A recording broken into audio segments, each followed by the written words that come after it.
vocês com a paz do Senhor. Convido vocês para abrirem as Bíblias lá em Romanos, capítulo 8. Romanos 8 e 18.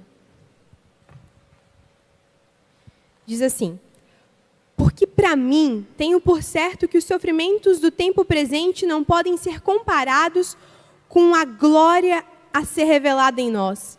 A ardente expectativa da criação aguarda a revelação dos filhos de Deus. E agora o 28. Sabemos que todas as coisas cooperam para o bem daqueles que amam a Deus e daqueles que são chamados segundo o seu propósito. Amém? Vocês podem sentar, por favor. Mais um sábado que a gente está aqui na presença de Deus. E eu tenho certeza que Deus ele trouxe cada um de nós aqui com um objetivo. E o Giovanni mandou mensagem para mim essa semana para eu trazer a breve palavra. E quando ele falou, gente, estava conversando com ele, com a Mi, e em um determinado momento ele falou assim: Laís, chegou o tempo. E aquela palavra ficou queimando no meu coração, sabe? Eu fiquei, Jesus, tá, mas chegou o tempo de quê?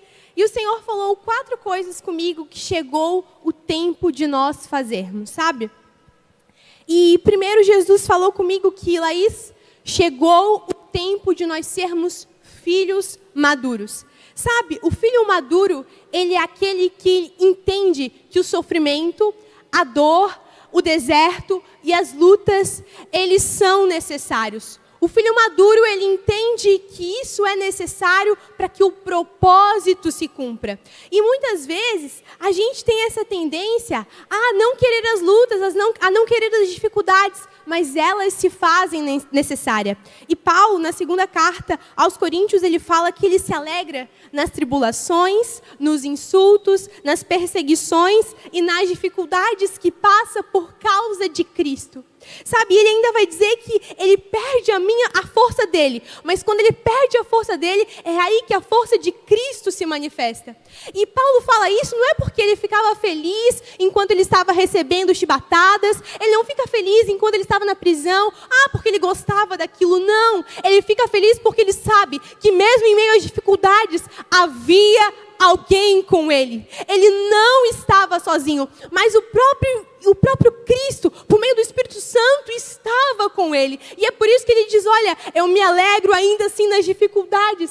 Ele se alegra porque ele entende que ele não está sozinho. E a mesma coisa acontece conosco. Independente da circunstância que nós passamos, nós podemos ter a plena convicção que nós não estamos sozinhos. Gente, olha, quando o Giovanni mandou pediu para eu dar a breve palavra, olha, foi tanta luta que eu falei, Jesus, tanta luta para breve palavra, imagina se fosse uma pregação, sabe? E eu fiquei pensando assim, mas ao mesmo tempo que as lutas eram grandes, havia uma paz, sabe aquela paz que excede todo o entendimento humano? Isso é o Senhor passando conosco, mesmo em meio às dificuldades e tribulações. Sabe, o filho maduro, ele não fica murmurando ou questionando ao Senhor. Mas por que isso, pai? Porque eu tenho que passar por isso? Não era desse jeito que eu queria, não. O filho maduro, ele entende que é necessário passar por isso. E ele entende que a vontade do Senhor, ela é muito melhor que a nossa. Sabe, às vezes, a gente murmura tanto, a gente reclama tanto, que a gente atrasa as promessas de Deus na nossa vida. E é por isso que, como filhos maduros, nós temos que entender que chegou a hora de parar de murmurar e reclamar e obedecer o chamado do Senhor. E o Senhor falou outra coisa comigo, que o filho maduro, ele não inveja o seu irmão. Sabe, é necessário que a gente entenda e aplique o versículo que diz que nós temos que alegrar com os que se alegram e chorar com os que choram. Sabe, nós precisamos se alegrar com as conquistas dos nossos irmãos. E eu me lembrei de quando eu tinha 14 anos, eu sempre fui aquela adolescente bem certinha, gente. Eu era uma boa filha, eu era uma boa aluna, eu era muito boa na igreja também, então eu achava que eu era a filha número 1 de Deus, sabe? Aí eu comecei a orar para Jesus me batizar do Espírito Santo. E eu orei. E eu sempre achava que Deus tinha que fazer o que eu quisesse, como eu quisesse e quando eu quisesse. E aí uma vez eu lembro, gente, sério, eu fiquei muito decepcionada. Um menino entrou na igreja, aceitou Jesus, e em uma semana ele foi batizado com o Espírito Santo, e eu fiquei assim, Jesus. Quando eu fiquei sabendo disso, olha, eu falei, Jesus, como assim? Uma semana de crente, e eu aqui que faço tudo certinho, sabe? Eu mereço. Olha só, gente, o que a gente faz. A gente acha que nós merecemos, mas que o outro não merece. Isso é muito sério, porque isso não é merecimento. Sabe, salvação não é por merecimento, mas é por graça.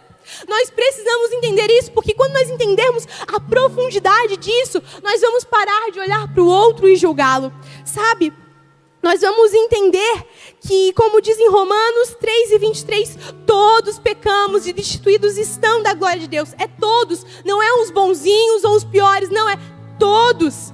Mas o versículo seguinte diz que sendo justificados gratuitamente pela sua graça, pela redenção que há em Cristo Jesus.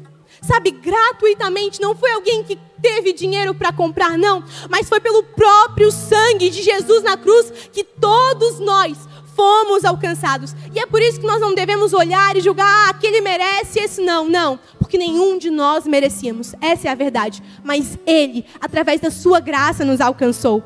E o filho maduro, ele é grato ao Pai, sabe, porque ele entende que ele foi alcançado por Cristo, e que seria de nós sem Ele? Sabe, onde nós estaríamos se Ele não tivesse nos alcançado? E a segunda coisa que o Senhor falou ao meu coração, que chegou o tempo de nós sermos intencionais, gente.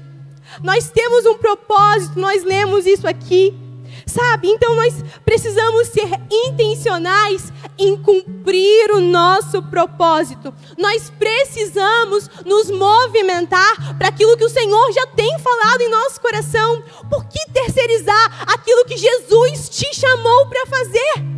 Sabe, por que dizer que não é tarefa nossa, é tarefa do líder, é tarefa do pastor? Porque ficar no banco é mais confortável do que se movimentar para fazer isso, alguma coisa, mas não foi para isso que Jesus nos chamou. Ele nos chamou para negarmos a nós mesmos, tomar a nossa cruz e segui-lo, e cumprir aquilo que Ele está chamando a gente para fazer.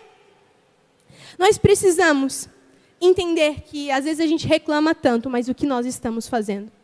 Sabe, nós precisamos nos movimentar para isso. Nós precisamos também, chegou o tempo, gente, de nós sermos intencionais e constantes. Sabe, chegou o tempo de nós cumprirmos o nosso chamado com determinação e constância. E aí eu anotei aqui um versículo, lá em 1 Coríntios 9, do 24 ao 26, que vai dizer: vocês não sabem que numa corrida todos competem, mas apenas um ganha o prêmio? Portanto, corram para vencer. O atleta precisa ser disciplinado sobre todos os aspectos. Ele se esforça para ganhar um prêmio perecível. Nós, porém, o fazemos para ganhar um prêmio eterno. Por isso não corro sem objetivo, nem luto como quem dá golpes no ar. Sabe o que Paulo está falando aqui? É que nós precisamos entender que nós estamos em uma corrida. A corrida para alcançar a vida eterna. Sabe, nós temos um alvo. O alvo é Cristo e passar a eternidade inteira ao lado do nosso amado. Mas como que nós estamos fazendo para alcançar esse alvo? Sabe, um corredor, ele vai precisar de disciplina. Ele vai precisar de alimento. Do que nós estamos nos alimentando? Sabe, nós temos que nos alimentar da palavra de Deus. Nós precisamos nos alimentar da Bíblia. Nós precisamos estabelecer uma rotina. O corredor, ele não vai correr 21 quilômetros amanhã, sendo que ele nunca treinou para isso. Nós precisamos começar dos pequenos passos, mas para isso nós precisamos estabelecer uma rotina.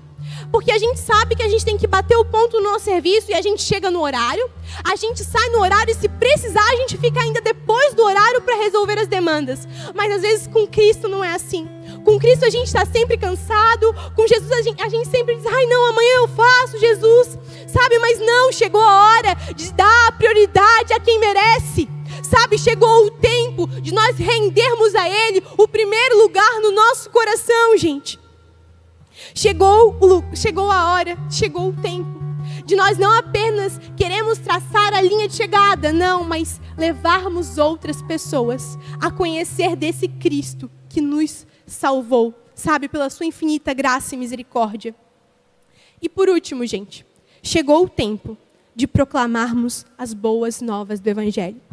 Sabe, de ter posicionamento. Chegou o tempo de nós nos posicionarmos, ainda que para isso nós tenhamos que ficar sozinhos, ainda que para isso nós tenhamos que ser perseguidos, mas por Cristo vale a pena. Sabe, nós temos que entender que, como nós lemos em Romanos 8, a criação aguarda com ardente expectativa a revelação dos filhos de Deus que somos nós. Nós vivemos em uma geração vazia, que busca preencher com qualquer coisa aquilo que só Cristo pode preencher.